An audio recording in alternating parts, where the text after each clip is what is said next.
mempersembahkan renungan santapan rohani, terjemahan dari renungan Our Daily Bread.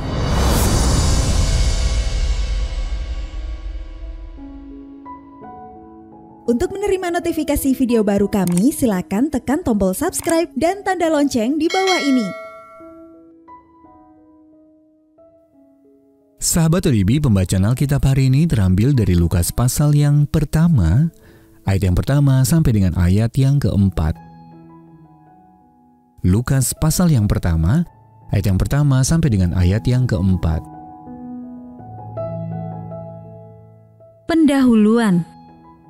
Theophilus yang mulia, banyak orang telah berusaha menyusun suatu berita tentang peristiwa-peristiwa yang telah terjadi di antara kita, seperti yang disampaikan kepada kita oleh mereka yang dari semula adalah saksi mata dan pelayan firman.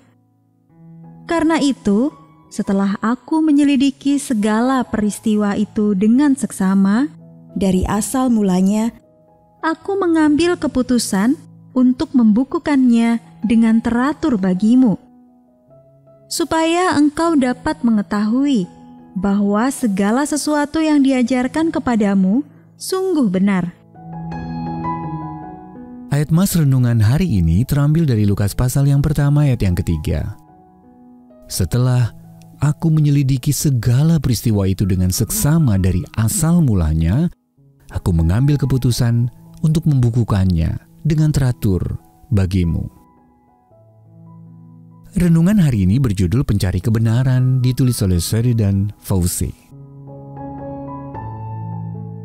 Sahabat ODB, seorang wanita pernah memberitahu saya mengenai perselisihan yang memecah belah gerejanya. Perselisihan tentang apa, tanya saya. Tentang bumi itu datar atau tidak? Jawabnya, beberapa bulan kemudian tersiar kabar tentang seorang pria Kristen yang menyerbu masuk ke sebuah restoran dengan membawa senjata untuk menyelamatkan anak-anak yang diduga sedang dianiaya di ruang belakang.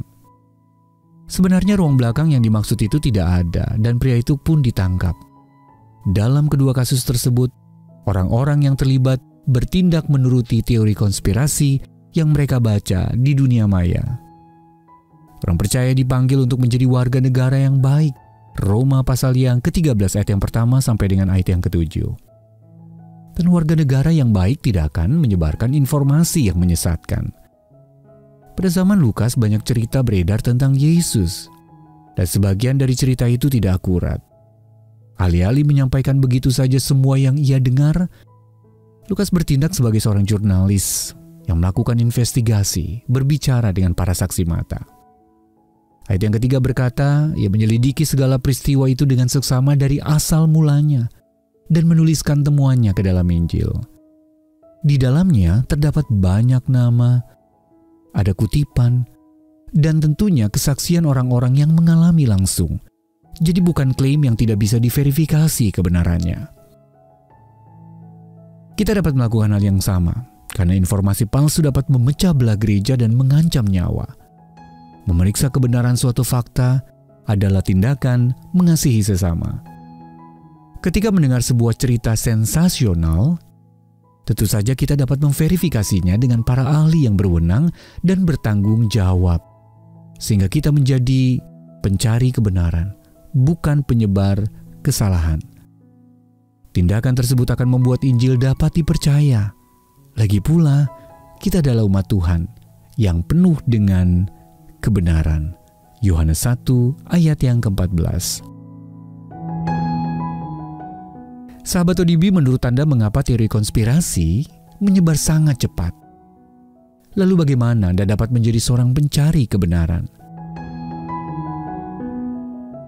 Mari kita berdoa. Ya Bapa, tolonglah aku untuk membedakan antara kebenaran dan kesalahan dengan tuntunan Roh-Mu. Amin.